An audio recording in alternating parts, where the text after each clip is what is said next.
Ya, selamat pagi anak-anak yang selalu setia kepada Pancasila dan yang selalu cinta akan tanah air Indonesia dan yang selalu sabar dalam menghadapi segala cobaan. Semoga kabar kalian semua dalam keadaan sehat dan pakai internet kalian masih sanggup untuk menonton video ini. Seperti biasa di hari Kamis kembali lagi bersama Bapak di pelajaran PPKN. Hari ini kita akan melanjutkan materi kita bab yang kedua bagian C, yaitu kedudukan peraturan perundangan dalam sistem hukum nasional. Jadi silakan buka bukumu di halaman 41. Bapak ingatkan, tetaplah fokus selama menonton video ini, karena di akhir video Bapak akan memberikan kuis yang akan Bapak nilai untuk 3 orang tercepat dengan jawaban yang paling tepat. Dan tanpa berlama-lama langsung saja kita masuk ke materi. Silahkan siapkan buku dan alat tulismu, atur posisi yang paling nyaman, simak baik-baik dan selamat belajar.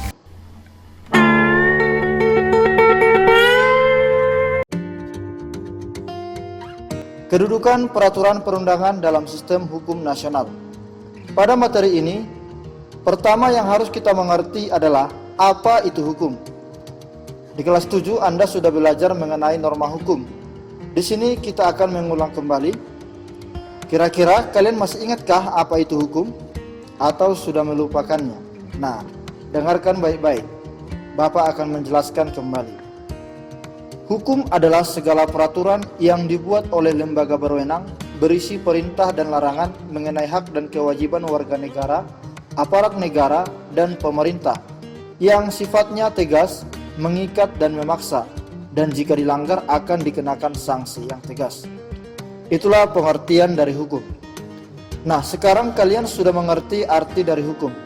Jadi kita lanjut untuk melihat bagaimana kedudukan peraturan sebuah perundangan dalam sistem hukum di Indonesia. Jadi anak-anak, ada satu undang-undang yang mengatur peraturan perundangan, yaitu Undang-Undang Nomor 12 Tahun 2011 tentang pembentukan peraturan perundang-undangan nasional. Di undang-undang ini memuat bagaimana membentuk sebuah peraturan atau undang-undang. Dan di sini juga dimuat siapa yang membentuk dan bagaimana kedudukan sebuah peraturan atau undang-undang itu sehingga bisa berlaku di Indonesia. Jadi mari kita bahas satu persatu. Hierarki peraturan perundangan nasional. Tahukah kamu apa itu hierarki? Hierarki itu artinya tingkatan dari yang paling tinggi sampai tingkatan yang paling rendah. Bapak ulangi sekali lagi ya. Hierarki artinya tingkatan peraturan perundangan dari yang paling tinggi sampai tingkat yang paling rendah. Sekarang mari kita lihat hierarki peraturan perundangan menurut Undang-Undang Nomor 12 Tahun 2011. Undang-undang yang menempati tingkat pertama atau yang paling tinggi adalah yang pertama Undang-Undang Dasar Negara Republik Indonesia tahun 1945. Dilanjutkan yang kedua yaitu ketetapan MPR. Yang ketiga, undang-undang atau peraturan pemerintah pengganti undang-undang. Yang keempat, peraturan pemerintah. Yang kelima, keputusan presiden atau peraturan presiden. Yang keenam, peraturan daerah tingkat provinsi. Dan yang ketujuh adalah peraturan daerah di tingkat kabupaten atau kota. Itulah hierarki peraturan perundangan nasional yang paling tinggi sampai tingkat yang paling rendah. Dengan melihat urutan ini, kita pasti sudah mengetahui yang mana yang paling tinggi dan yang mana yang paling rendah.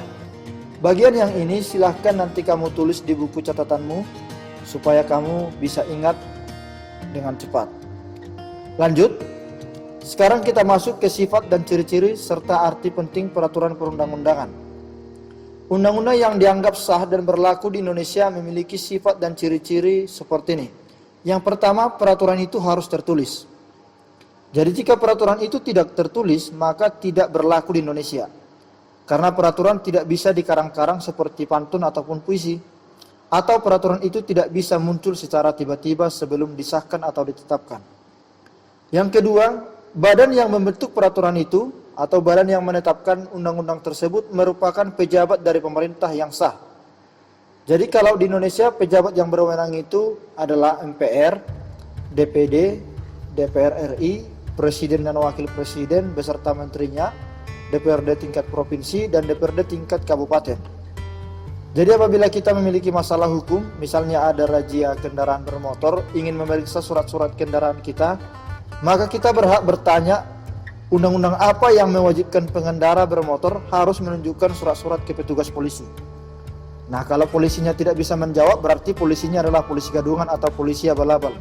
Jadi itu bisa alasan kita untuk menghindari polisi atau melapor polisi itu ke polisi lagi. Nah, seperti itu ceritanya. Jadi agak rumit memang. Jadi jangan pernah takut sama Pak Polisi selama kita masih taat hukum. Oke guys, kita lanjut. Ciri-ciri yang ketiga, isinya berupa perintah dan larangan yang mengatur tingkah laku pemerintah dan warga negara. Nah, setiap peraturan memang selalu berisi perintah dan larangan mengenai hak dan kewajiban. Dan biasanya akan mengatur apa yang menjadi hak kita sebagai warga negara dan apa yang menjadi kewajiban kita sebagai warga negara. Begitu juga sebaliknya dengan pemerintah, apa yang menjadi hak pemerintah dan apa yang menjadi kewajiban pemerintah. Ciri-ciri yang keempat yaitu mengikat secara umum dan menyeluruh. Yang artinya, undang-undang yang berlaku di negara kita ini berlaku untuk setiap warga negara tanpa terkecuali. Jadi seluruh warga negara harus menaati peraturan atau undang-undang yang berlaku. Itulah keempat ciri-ciri peraturan perundang-undangan nasional kita. Kita lanjut, kita masuk ke arti penting peraturan perundang-undangan.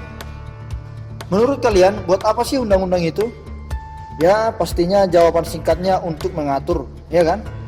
Tapi selain itu, peraturan perundangan memiliki arti penting bagi kehidupan manusia, baik secara individu, kelompok, masyarakat, maupun berbangsa dan bernegara. Nah, berikut adalah arti penting peraturan perundang-undangan bagi kehidupan manusia, bermasyarakat, berbangsa, dan bernegara. Yang pertama, memberikan kepastian hukum bagi setiap warga negara. Yang kedua, menciptakan keadilan bagi setiap warga negara atau menciptakan keadilan bagi hak-hak warga negara. Yang ketiga, memberikan perlindungan bagi setiap warga negara. Dan yang keempat, menciptakan ketertiban dalam hidup bermasyarakat, berbangsa, dan juga bernegara. Itulah keempat arti penting peraturan perundang-undangan nasional bagi kehidupan masyarakat Indonesia. Jadi dapat kita ambil kesimpulan bahwa kedudukan peraturan perundang-undangan sangat penting bagi sebuah negara untuk menjalankan pemerintahan serta untuk mengatur kehidupan warga negara dalam kehidupan sehari-hari. Jadi itu aja dulu materi kita hari ini. Seperti yang Bapak sampaikan di awal bahwa akan ada kuis di akhir video ini. Silahkan cek grup WhatsApp PPKN. Bapak akan mengirimkan link kuis tepat pukul 11.50 waktu Indonesia bagian Barat. Dan sambil menunggu silahkan belajar tinju untuk melindungi diri Anda dari panas matahari. Sampai di sini pembahasan kita. Tetap semangat, jaga kesehatan, jaga hati tetap setia. Saya Ganda dan Bu Friska dan segenap kru yang bertugas yang berjumlah 2 orang yang tersebar di Kota Medan mengucapkan salam pemuda dan sampai jumpa.